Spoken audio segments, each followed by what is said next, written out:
Good afternoon, everyone, and welcome. For those of you that don't know me already, my name is Rob Talmadge. Today I'm here to speak with you about management functions and management styles.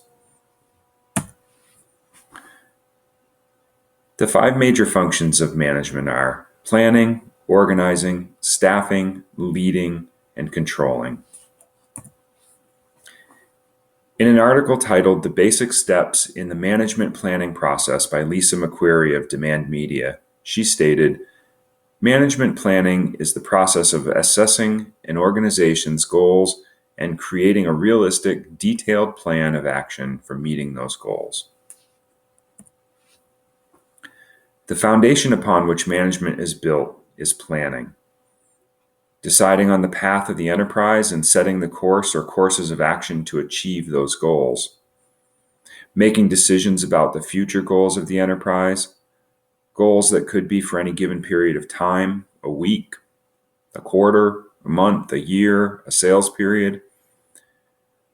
What needs to be done to accomplish those goals?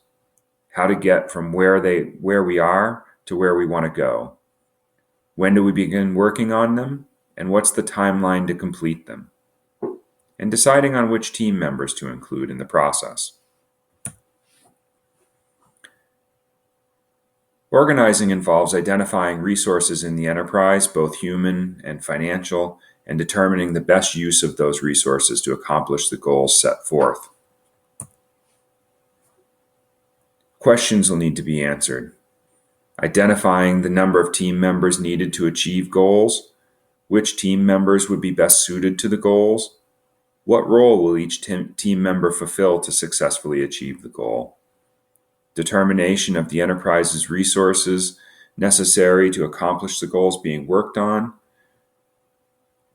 and setting the timeline for those goals to be achieved. And staffing will involve determining what job roles need to be established and filled. Determination and definition of jobs, positions that are needed to accomplish enterprise goals, recruitment to fill those positions, hiring of skilled people for positions, finding the right person for each open job, and providing training to people as needed and ongoing to keep their skill sets current. Leading, making decisions about the actions to be taken to successfully achieve set goals, working with and directing and motivating staff to accomplish the goals of the organization. Controlling and checking in, making sure that the status of our goals is on task. Are we on schedule to achieve our goals? And if not, what do we need to do to adjust to reach our goals? How do we get back on course? The 3 Ds that make up management styles are directing, discussing, and delegating. In 2013, Paul B. Thornton, a professor of business administration at Springfield Technical Community College, said, "There is no one best management style. Effective managers use a variety of styles, and they know how and when to choose the most appropriate one for the specific situation." Providing specific instructions to team members about what needs to be accomplished, how it should be done, and when it needs to be finished. Employees need to listen well and understand the task and timeline for completion. This style is directing.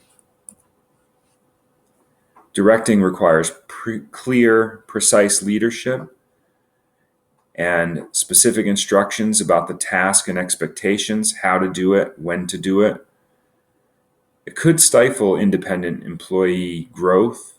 It doesn't promote employees' ability to make decisions, but it could be most appropriately put in place in an emergency or a crisis, or when there's an imminent deadline and there's little time for decision making and direction needs to be made promptly. Discussing involves communication, discussion, and questioning subordinates about the task to be accomplished. encouraging the employees to ask questions about the task, to learn about and work towards the solution collaboratively. In this style of management, managers are guiding the back and forth between team members. This method promotes independent thinking and individual employee growth and team participation. But if not carefully implemented, this style could allow for one or more team members to dominate the team in meetings and discussions of tasks and goals. You need to work at ensuring every team member participates. It's most appropriate when managers want to interact and participate with the team in discussions and bring out the individual strength of all members on the team. Delegating, empowering team members, giving power to subordinate employees, and assigning of tasks that the team and team members will work on. In this method, team members learn by accomplishing goals and tasks independently. It requires precision instruction and clarity of goals, as well as regular updates and needed check-ins to check on the status of goals that have been set. It promotes the growth in employees. When many tasks need to be accomplished to successfully achieve a goal, spreading those tasks amongst the team encourages them to be responsible and implement timeframes for completing their portion of the project, plan, or goal. That concludes my presentation this afternoon. If there are any questions, please feel free to ask. Thank you.